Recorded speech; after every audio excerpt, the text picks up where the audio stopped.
ಅಪರೂಪದ ಅತಿಥಿ. ಬರೆದವರು ವಾಣಿ. ಹೊತ್ತು ಬಹಳ ವೇಗವಾಗಿ ಚಲಿಸುತ್ತಿರುವಂತೆ ವೇಣಿಗೆ ತೋರಿತು. ನಿಜ, ವೇಗವಲ್ಲದೆ ಮತ್ತೇನು? 5 ದಿವಸ 5 ನಿಮಿಷಗಳಂತೆ ಜಾರಿ ಹೋಗಿದೆ. 5 ದಿವಸಗಳ ಹಿಂದೆ ನರಹರಿ ಕಾಗದ ಹಿಡಿದು ಓದುತ್ತಾ ಒಳಗೆ ಬಂದು ಗೆಳೆಯ ಚಂದ್ರು ಬರುತ್ತಾನೆಂದು ಸುದ್ದಿ ಹೇಳಿದ.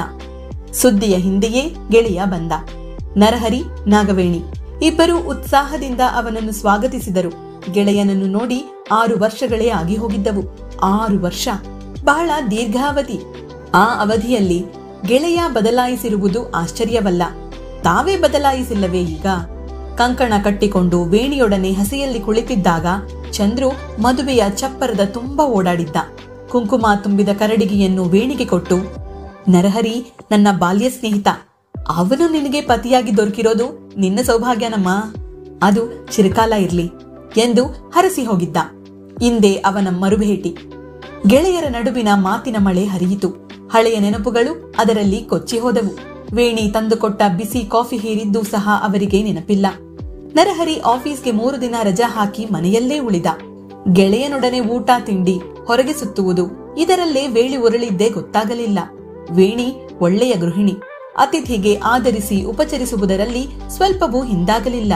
ಚಂದ್ರುವಿಗೆ ಅವರ ಮನೆಯಲ್ಲಿ ರಾಜೋಪಚಾರ ನಡೆಯಿತು. ಬೆಳಗ್ಗೆ 7 ಹೊತ್ತಿಗೆ ಕಾಫಿ, 8 ಗಂಟೆಗೆ ಪುನಃ ಕಾಫಿ ತಿಂಡಿ, 12ಕ್ಕೆ ರುಚಿಯಾದ ಊಟ, ನಿದ್ರೆ ಮುಗಿಸಿ 7 ಹೊತ್ತಿಗೆ ಮತ್ತೆ ಬಿಸಿ ಬಿಸಿ ಫಲಾಹಾರ. ಸಂಜೆ ಗೆಳೆಯರು ಹೊರಗೆ ಸುತ್ತಿ ಬರುವಷ್ಟರಲ್ಲಿ ರಾತ್ರಿಯ ಅಡಿಗೆಯ ಘಮಘಮ ಬಾಗಿಲಲ್ಲೇ ಅವರನ್ನು ಸ್ವಾಗತಿಸುತ್ತಿತ್ತು. ವೇಣಿಯ ಗೆಲುವಿನ ಮುಖ, ಅವಳ ನಗು ಮನೆಯನ್ನು ಬೆಳಗಿಸಿತು. ಕೆಲಸವನ್ನು ಮುಗಿಸಿ ವೇಣಿ ಅವರೊಡನೆ ಮಾತಿಗೆ ಕೂರುತ್ತಿದ್ದಳು. ಅವಳಿದ್ದರೆ ಮಾತಿಗೆ ಚೈತನ್ಯ ತುಂಬುತ್ತಿತ್ತು. ಅದು ಗೆಳೆಯರಿಬ್ಬರಿಗೂ ಗೊತ್ತು. ಆ ಮೋಡಿಗೆ ಒಳಗಾಗಿ ಹೊತ್ತಿನ ಪರಿವೆ ಇಲ್ಲದೆ ಕುಳಿತಾಗ ಎಚ್ಚರಿಸುತ್ತಿದ್ದವಳು ಅವಳೇ. ಗಂಟೆ 11 ಆಯ್ತು, ಇನ್ನು ಮಲ್ಗೋ ಯೋಚನೆ ಇಲ್ವೇನೋ? ಬೆಳಗ್ಗೆ ನಾನು ಹೇಳೋ ತಡ ಆದ್ರೆ ನಿಮ್ ಕಾಫಿಗೆ 0 ಎಂದು ಮಾತಿಗೆ ಮುಕ್ತಾಯ ಹಾಕುತ್ತಿದ್ದಳು. ಚಂದ್ರು ಸ್ನಾನ ಮಾಡಲು ಹೋಗಿದ್ದ. ನರಹರಿ ಸ್ನಾನವನ್ನು ಮುಗಿಸಿ ಕ್ರಾಪು ಬಾಚಿಕೊಳ್ಳುತ್ತಿದ್ದ. ಮಾಡಿದ ತಿಂಡಿಯನ್ನು ತಟ್ಟೆಗಳಿಗಿಡುತ್ತಾ ವೇಣಿ, ತಿಂಡಿ ತಗೋತೀರಾ? ಆರ್ ಹೋಗುತ್ತೆ ಎಂದು ಕೂಗಿದಳು. ಸ್ವಲ್ಪ ತಾಳು, ಚಂದ್ರು ಸ್ನಾನಕ್ಕೆ ಹೋಗಿದ್ದಾನೆ, ಅವನು ಬರ್ಲಿ. ಏನ್ ಮಾಡಿದ್ದಿ ತಿಂಡಿ? ರವೆ ಇಡ್ಲಿ ಸಾಗು ಮಾಡಿದೀನಿ. ಒಳ್ಳೇದಾಯ್ತು ನೋಡು. ವಿದ್ಯಾರ್ಥಿ ದೆಸೆಯಿಂದಲೂ ಅವನಿಗೆ ಇಡ್ಲಿ ಅಂದ್ರೆ ಬಹಳ ಇಷ್ಟವಾದ ತಿಂಡಿ. ನಾವ್ ಕಾಲೇಜಲ್ಲಿ ಓದ್ತಿದ್ದಾಗ ಹೋಟೆಲ್ನ ಮಾಡಿ ನಾವು ಕೇಳೋ ಮೊದ್ಲೇ ಇಡ್ಲಿ ತಂದು ಮುಂದಿಡ್ತಾ ಇದ್ದ. ಏನೇ ಆಗ್ಲಿರಿ, ನಿಮ್ ಗೆಳೆಯ ನಿಗರ್ವಿ ಅನ್ನೋದನ್ನ ಒಪ್ಕೊಳ್ಳೇಬೇಕು. ಬಾಯಿ ತುಂಬಾ ಹೊಗಳ್ತಾ ತಿಂತಾರೆ. ಅವ್ರ ಮಾತು ನಡೆ ನೋಡಿದ್ರೆ ಅವರು ದೊಡ್ಡ ಅಧಿಕಾರಸ್ಥರು ಅಂತ ಹೇಳೋಕೆ ಆಗುಲ್ಲ. ಅದ್ ಸರಿಯನ್ನು, ಒಟ್ನಲ್ಲಿ ಅವನದ್ದು ಸರಳ ಸ್ವಭಾವ, ಯಾರನ್ನು ನೋಯಿಸೋದಿಲ್ಲ. ಅಷ್ಟು ಹೊಗಳ್ಕೊಂಡ್ ತಿಂದಿರೋ ತಿಂಡಿ ವಿಚಾರ ಮಧ್ಯಾಹ್ನ ಕೇಳು, ಅವನ್ಗೆ ತನ್ ಏನ್ ತಿಂದಿದ್ದೀನಿ ಅಂತ ನೆನಪೇ ಇರೋದಿಲ್ಲ. ನರಹರಿ ನಕ್ಕ. ಏನ್ರಿ ಹಾಗಂದ್ರೆ ನರಹರಿ ಮಾತು ಮುಗಿಸುವ ಮೊದಲೇ ಚಂದ್ರು ಟವೆಲಿನಿಂದ ತಲೆ ಒರೆಸಿಕೊಳ್ಳುತ್ತಾ ಒಳಗೆ ಬಂದ. ಭಾರಿಯಾ, ತಿಂಡಿ ತಿನ್ನೋಣ, ಆಯ್ತಾ ಸ್ನಾನ? ಇವತ್ತು ನಿನ್ನ ಅಚ್ಚುಮೆಚ್ಚಿನ ಇಡ್ಲಿ. ಆರ್ ಹೋಗೋ ಮೊದ್ಲು ಅದಕ್ಕೆ ನ್ಯಾಯ ಒದಗಿಸೋಣ ಬಾ. ನರಹರಿ ಮೇಜಿನ ಮುಂದೆ ಕೂರುತ್ತಾ ಕರೆದ. ಅದೇ ತಾನೇ ಬಿಸಿ ನೀರಲ್ಲಿ ಮಿಂದು ಮುಖ ಕೆಂಪಾಗಿದ್ದ ಚಂದ್ರು ಬೆವರನ್ನು ಒರೆಸಿಕೊಳ್ಳುತ್ತಲೇ ಆಸನದಲ್ಲಿ ಮಂಡಿಸಿದ. 5 ದಿನ ಕಳೆದೇ ಹೋಯ್ತಲ್ಲಪ್ಪ, ನಾಳೆ ಇಷ್ಟೊತ್ತಿಗೆ ರೈಲ್ನಲ್ಲಿರ್ಬೇಕು. ಕಾಫಿ ಕುಡಿಯುತ್ತಾ ಚಂದ್ರು ಹೇಳಿದ. ಏನಂದೆ? ನಾಳೆನೆ ಹೊರಡ್ಬೇಕಾ? ಬೇಡ್ವೇನೋ? ರಜಾ ಮುಗ್ದೋಯ್ತಲ್ಲ. 30 ದಿನಗಳ ರಜಾದಲ್ಲಿ ಪ್ರಯಾಣಕ್ಕೆ 10 ದಿವಸ, ನಮ್ಮೂರ್ನಲ್ಲಿ 15 ದಿವಸ ಕಳೆದ್ಬಿಟ್ಟೆ. ಮೊದ್ಲೇ ಇಲ್ಲಿಗೆ ಬಂದಿದ್ರೆ ನಿಮ್ಮ ಆಧಾರದಲ್ಲಿ ಊರಿಗೆ ಹೋಗೋದನ್ನೇ ಮರ್ತ್ ಬಿಡ್ತಾ ಇದ್ನೋ ಏನೋ. ಇಲ್ಲಿ ಹೊತ್ತು ಹೋಗೋದೇ ತಿಳಿಲಿಲ್ಲ ನೋಡು. ಅಲ್ಲ, ಇನ್ನೂ 4-6 ದಿನ ಇದ್ದಿದ್ರೆ ಚೆನ್ನಾಗಿತ್ತು. ಏನೋ ಅಪರೂಪಕ್ಕೆ ಬಂದಿದ್ದೀರಿ. ಸಾಧ್ಯವಿಲ್ಲ ಅತ್ಗೆ, ಬರುವಾಗ್ಲೇ ರೈಲ್ಗೆ ರಿಸರ್ವ್ ಮಾಡಿಸಿ ಬಂದಿದ್ದೀನಿ. ಒಳ್ಳೆ ಅಪರೂಪ ಆಯ್ತಲ್ಲ. ಇಲ್ಲಿಗೆ ಬಂದಾಗ್ನಿಂದ ದಿನಕ್ಕೆ 10 ಸಲವಾದ್ರೂ ಆ ಮಾತು ಕೇಳಿಸ್ಕೋಬೇಕಾಗಿದೆ. ಯಾರೋ ಹೇಳಿದ್ರು ಹಾಗಂತ? ನೀನ್ ಸುಮ್ನಿರಯ್ಯ, ಪ್ರತಿಯೊಬ್ರು ಅದನ್ನೇ ಹೇಳ್ತಿದ್ದಾರೆ. ನಿನ್ನೆ ಕಾಗದ ಪೋಸ್ಟ್ ಹಾಕೋದಿಕ್ಕೆ ಬೀದಿ ಕೊನೆವರೆಗೂ ಹೋಗಿದ್ನಾ, ದಾರಿಲ್ ಸಿಕ್ಕೋರೆಲ್ಲ ಅದನ್ನೇ ಕೇಳಿದ್ರು, ಅಪರೂಪಕ್ಕೆ ಬಂದಿದ್ದೀಯಲ್ಲ ಅಂತ. ಇಲ್ಲಿ ನನ್ನ ನೋಡೋಕ್ ನಿನ್ನೆ ಬಂದವರು ಅದನ್ನೇ ಹೇಳಿದ್ರು. ಅದು ಸರಿ ಅಲ್ವೇನೋ?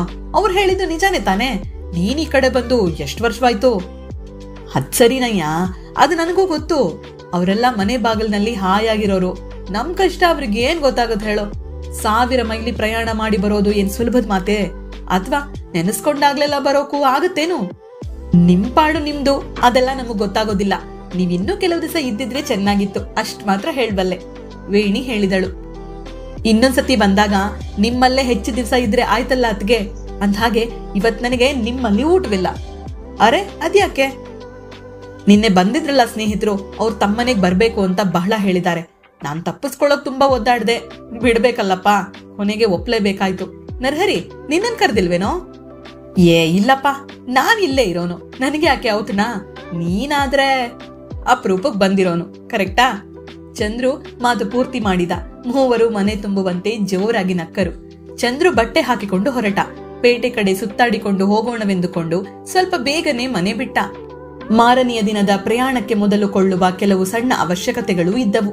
ಪೇಟೆಯ ಕೆಲಸವೇನೋ ಬೇಗ ಮುಗಿಯಿತು. ಚಂದ್ರು ಗಡಿಯಾರ ನೋಡಿದ. ಇನ್ನೂ 10:30.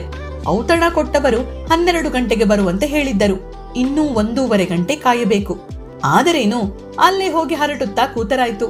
ಹಿಂದಕ್ಕೆ ಮನೆಗೆ ಹೋಗೋದಕ್ಕಿಂತ ಅದೇ ವಾಸಿ. ತಾನು ಇಲ್ಲವೆಂದು ನರಹರಿ ಹೊರಗೆ ಹೋಗಿರಲೂಬಹುದು. ಅತಿಥಿಯ ಉಪಚಾರದಿಂದ ಬಿಡುಗಡೆ ಹೊಂದಿದ ವೇಣಿ ಬೇರೆ ಕೆಲಸ ಹಚ್ಚಿಕೊಂಡು ಕೂತಿದ್ದಾಳು. ಈಗ ಹಿಂದಕ್ಕೆ ಹೋಗಿ ಪುನಃ ಅವಳಿಗೆ ತೊಂದರೆ ಕೊಡೋದು ಏನ್ ಚೆನ್ನ. ಚಂದ್ರು ಮುಂದಕ್ಕೆ ನಡೆದ. ದಾರಿಯಲ್ಲಿ ಗುರ್ತಿನವರು ಸಿಕ್ಕಿ ಮಾತಾಡಿಸುತ್ತಾ ನಿಂತರು. ಅವನ ಕಾಲೇಜು ವಿದ್ಯಾಭ್ಯಾಸವೆಲ್ಲ ಅಲ್ಲೇ ಮುಗಿದಿತ್ತು. ಪರಿಚಿತ ಜಾಗಗಳು, ಪರಿಚಿತ ಜನರು. ಮತ್ತೊಮ್ಮೆ ಹೊಣೆರಹಿತ ವಿದ್ಯಾರ್ಥಿ ಜೀವನ ಮರುಕಳಿಸಿದಂತಾಗಿ ಹೃದಯ ಹಗುರವೆನಿಸಿತು. ಅವರ ಮನೆ ತಲುಪಿದಾಗ ಮಾಧವಿನ ತಂದೆ ಬಾಗಿಲಲ್ಲೇ ನಿಂತಿದ್ದರು. ಚಂದ್ರುವನ್ನು ನೋಡಿ ಸಂತೋಷ, ಆಶ್ಚರ್ಯ ಎರಡೂ ಏಕಕಾಲದಲ್ಲಿ ಅವರ ಮುಖದಲ್ಲಿ ನರ್ತಿಸಿದವು. ಬಾರಯ್ಯ ಬಾ, ಬಹಳ ಅಪರೂಪಕ್ ಬಂದಿದ್ದಿ. ಬಡವರ ಮನೆ ನೆನಪಾಯ್ತಲ್ಲ ಎಂದು ಸ್ವಾಗತಿಸಿದರು. ಓ ಏನ್ ಸರ್ ಹಾಗಂದ್ರೇನು? ನಿಮ್ಮನೆಗ್ ನಾನ್ ಬರೋದೇನು ಹೊಸ್ದೆ? ಕಾಲೇಜಿನಲ್ಲಿ ಓದ್ತಿದ್ದಾಗ ಅದೆಷ್ಟು ಸಲ ಬಂದಿಲ್ಲ. ನಿಜ ನಿಜ, ಆದ್ರೆ ಅದು ಬೇರೆ ಮಾತಲ್ವೇನಪ್ಪ. ಆಗ ಎಂದಾದ್ರೂ ಮಾಧವನ್ ಜೊತೆ ಬರ್ತಿದ್ದೆ. ಈಗ ನೀನು ದೊಡ್ಡ ಅಧಿಕಾರಿ, ಅದೇ ಸ್ನೇಹ ವಿಶ್ವಾಸ ಉಳಿಸ್ಕೊಂಡಿದೀಯಲ್ಲ. ಸರ್, ಅಧಿಕಾರ ಆಫೀಸ್ನಲ್ಲಿ, ನಿಮ್ ಹತ್ರ ನಾನು ಮೊದ್ಲಿನ ಚಂದ್ರುನೇ ತಾನೆ. ಸಂತೋಷ ಸಂತೋಷ, ಪಾಪ ಒಳಗ್ ಬಾ ಅಂತ ಆತ ಕುರ್ಚಿ ತೋರಿಸಿದರು. ಮಾಧವ್ ಇಲ್ವೇ? ಕುರ್ಚಿಯಲ್ಲಿ ಮಂಡಿಸುತ್ತಾ ಚಂದ್ರು ಕೇಳಿದ.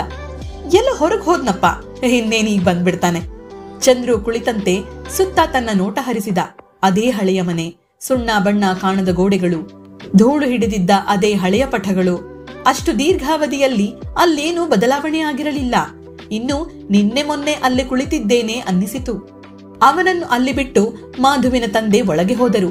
ಸ್ವಲ್ಪ ಹೊತ್ತಿನಲ್ಲಿ ಕಾಫಿ ಹಿಡಿದು ಹೊರಗೆ ಬಂದರು. ತಗೊಳಪ್ಪ ಎಂದು ಉಪಚರಿಸಿದರು. ಊಟದ ಹೊತ್ತಾಯ್ತು, ಈಗ ಯಾಕೆ ಸರ್ ಕಾಫಿ? ಕೈ ಮುಂದು ಮಾಡುತ್ತಲೇ ಚಂದ್ರು ಸಂಕೋಚ ವ್ಯಕ್ತಪಡಿಸಿದ. ಇರ್ಲಿ ತಗೊಳಪ್ಪ, ಹುಡುಗರಿಗೆ ಕಾಫಿ ಯಾವ ಲೆಕ್ಕ? ಈಗಿನ ಕಾಲದವರು ಊಟಕ್ಕೂ ಮೊದ್ಲು ಊಟವಾದ್ಮೇಲೆ ಎಲ್ಲ ಕುಡಿತಾರೆ. ಚಂದ್ರು ನಿಧಾನವಾಗಿ ಕಾಫಿ ಚಪ್ಪರಿಸಿದ. ಸದ್ಯ ಕಾಫಿ ಕುಡಿಯುವಾಗ ಮಾತಾಡಬೇಕಾಗಿಲ್ಲವಲ್ಲ. ಮಾಧುವಿನದ್ದು ದೊಡ್ಡ ಸಂಸಾರ. ತಂದೆಗೆ ಅವನೇ ಹಿರಿಯ ಮಗ. ಮನೆ ತುಂಬಾ ತಮ್ಮಂದಿರು ತಂಗಿಯರು. ಮಕ್ಕಳದ್ದೊಂದು ದೊಡ್ಡ ಸೈನ್ಯವೇ ಇತ್ತು. ಈಗ ಅವರಲ್ಲಿ ಕೆಲವರಾದರೂ ಮದುವೆಯಾಗಿ ಅಥವಾ ಉದ್ಯೋಗ ಹಿಡಿದು ಹೊರಗೆ ಹೋಗಿರಬಹುದು. ಆದರೂ ಒಳಗಿನಿಂದ ಯಾವುದೋ ಮಕ್ಕಳ ಧ್ವನಿ ಕೇಳುತ್ತಲೇ ಇತ್ತು. ಕೊಳಕು ಬಟ್ಟೆ ಹಾಕಿಕೊಂಡು ಕೆದರಿದ ತಲೆಯ 4-6 ಮಕ್ಕಳು ದೊಡ್ಡವರ ಮಾತಿಗೆ ಲಕ್ಷ್ಯ ಕೊಡದೆ ಹೊರಗೆ ಬಂದು ಇಣುಕಿ ನೋಡಿದವು. ಪಿಸಿ ಪಿಸಿ ಮಾತು, ಮುಸಿ ಮುಸಿ ನಗು. ಚಂದ್ರು ಕೈ ಬೀಸಿ ಮಕ್ಕಳನ್ನೆಲ್ಲ ಹತ್ತಿರ ಕರೆದ. ತಾನು ತಂದಿದ್ದ ಬಿಸ್ಕೆಟ್ ಚಾಕೊಲೇಟ್ಗಳನ್ನು ಹಂಚಿದ. ಹುಡುಗರು ಒಳಕ್ಕೆ ಓಡಿದರು. ಅಲ್ಲಿ ಕಚ್ಚಾಟದ ಜಗಳದ ಮಾತುಗಳು ಆರಂಭವಾದವು. ಮಾಧುವಿನ ಮನೆಯವರು ಅನುಕೂಲಸ್ಥರಲ್ಲ ನಿಜ. ಆದರೂ ಒಬ್ಬ ಅತಿಥಿಯನ್ನು ಮನೆಗೆ ಆಹ್ವಾನಿಸಿರುವಾಗ ಇನ್ನೂ ಸ್ವಲ್ಪ ಚೊಕ್ಕಟವಾಗಿರದಷ್ಟು ಬಡತನವೇನೂ ಇರಲಾರದು. ಮಾಧು ನಿನ್ನೆ ನರ್ಹರಿ ಮನೆಗ್ ಬಂದಿದ್ನಂತೆ, ಅಲ್ಲಿ ನಿನ್ನ ನೋಡ್ದೆ ಅಂತ ಹೇಳ್ದ. ಮೌನವನ್ನು ಮುರಿದು ಮಾಧುವಿನ ತಂದೆ ಹೇಳಿದರು. ಹೌದು, ಮಾಧು ಬಂದಿದ್ದ. ಅವನು ಬಂದು ಹೋದ್ಮೇಲೆ ಇನ್ನೂ ಸ್ವಲ್ಪ ಜನ ಸ್ನೇಹಿತರು ಬಂದಿದ್ರು. ಮಾತು ಹಾಗೇ ಸಾಗಿತು. ಮಾಧು ಯಾಕೆ ಬರಲಿಲ್ಲವೆಂದು ಚಂದ್ರು ಚಿಂತಿಸಿದ. ನನ್ನ ಮನೆಗ್ ಬರೋಕ್ ಹೇಳಿ ತಾನೇ ಹೋಗ್ಬಿಡೋದೆ? ಈ ಮುದುಕರ ಕೈಲಿ ನಾನು ಎಷ್ಟು ಮಾತಾಡ್ಬೋದು? ಏನಾದ್ರೂ ಸಾಮಾನ್ಗೆ ತರಕ್ ಹೋಗಿದ್ದಾನೋ ಏನೋ. ಇದ್ದುದರಲ್ಲಿ ಸಣ್ಣ ಸಮಾಧಾನ. ಕೊನೆಗೊಮ್ಮೆ ಮಾಧು ಕೈ ಬೀಸಿಕೊಂಡು ಬಂದ. ಕೈಯಲ್ಲೇನೂ ಇಲ್ಲ. ಗೆಳೆಯನನ್ನು ನೋಡಿ ಆನಂದದಿಂದ ಮೈಮರೆತು ಮಾತಾಡುತ್ತಾ ಕುಳಿತ. ಅತಿಥಿಯನ್ನು ಮಗನ ಸುಪರ್ದಿಗೆ ಬಿಟ್ಟು ಮಾಧುವಿನ ತಂದೆ ಒಳಗೆ ನಡೆದರು. ಮಾತಿನೊಡನೆ ಹೊತ್ತು ಉರುಳಿತು. ವೇಣಿ ಕೊಟ್ಟ ರವೆ ಇಡ್ಲಿ ಹಸಿವಿಗೆ ದಾರಿ ಕೊಟ್ಟು ತಾನು ಮರೆಯಾಗಿತ್ತು.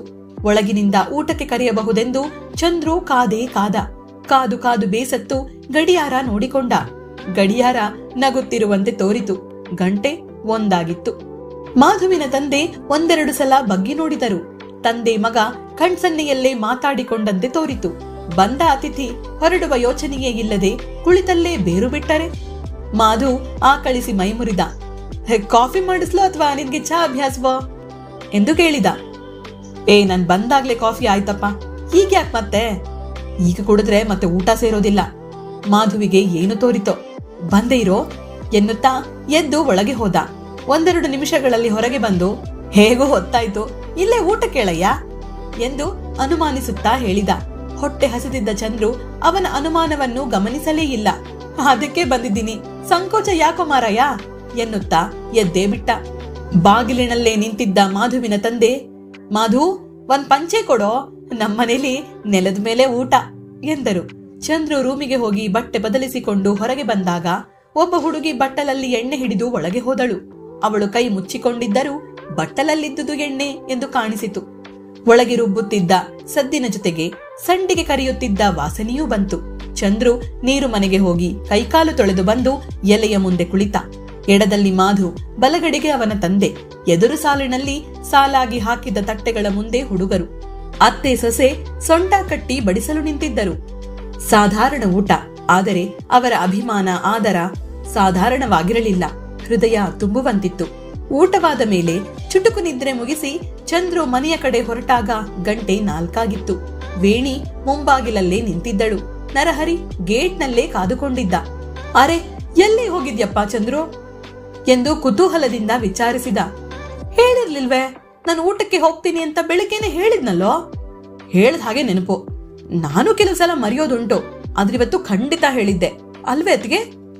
ಅಯ್ಯೋ ನಿಮ್ದೊಳ್ಳೆ, ಅವ್ರು ಒಳಗ್ ಬರ್ಲಿ, ಜಾಗ ಬಿಡಿ, ಬೀದಿಲೇ ನಿಲ್ಲಿಸಿ ಮಾತಾಡಿಸ್ತಿದ್ದೀರಲ್ಲ ವೇಣಿ ಗಂಡನಿಗೆ ಹೇಳಿದಳು. ಅವಳು ನಗುತ್ತಿರುವಂತೆ ಚಂದ್ರುವಿಗೆ ತೋರಿತು. ಅಯ್ಯಯ್ಯೋ, ನಾನ್ ಮರ್ತ್ಬಿಟ್ಟು ನಿಮ್ಮನ್ ಕಾಯೋ ಹಾಗೆ ಮಾಡದ್ನ ಅತ್ಗೆ? ಚಂದ್ರು ಅವಳ ನಗು ತುಂಬಿದ ಮುಖದ ಕಡೆ ಅಮಾಯಕನಂತೆ ನೋಡುತ್ತಾ ಕೇಳಿದ. ಇಲ್ಲ ಇಲ್ಲ, ನೀವು ಊಟಕ್ಕೆ ಹೋಗೋದಾಗ ಹೇಳಿದ್ರಿ. ಊಟ ಯಾರ್ ಮನೇಲಿ ಅಂತ ನೀವು ಹೇಳಲಿಲ್ಲ, ನಾವು ಕೇಳಲಿಲ್ಲ ವೇಣಿ ಹೇಳಿದಳು. ಹೌದಲ್ಲ, ನಾನ್ ಹೇಳೋಕೆ ಮರ್ತ್ಬಿಟ್ಟೆ. ನಿಜವಾಗಿ ಹೇಳ್ಬೇಕಂದ್ರೆ ನಂಗೆ ಯಾರ್ ಕರೆದ್ರು ಅಂತ ಸರಿಯಾಗಿ ನೆನಪೇ ಇರ್ಲಿಲ್ಲ ಅಂತೀನಿ. ನಿನ್ನೆ ಸುಮಾರು ಜನ ಸ್ನೇಹಿತರು ಬಂದಿದ್ರು. ಅವರಲ್ಲಿ ಯಾರ್ ಕರೆದ್ರೋ. ಪೇಟೆ ಕಡೆ ಹೋದ್ಮೇಲೆ ಮಾಧು ಕರೆದಿರಬಹುದು ಅಂತ ತೋರ್ತು. ಅವನ್ ಮನೆ ಅಲ್ಲಿಗೆ ಹತ್ರ ಅಲ್ವೇ, ಸರಿ ಅಲ್ಲೇ ನುಗ್ದೆ.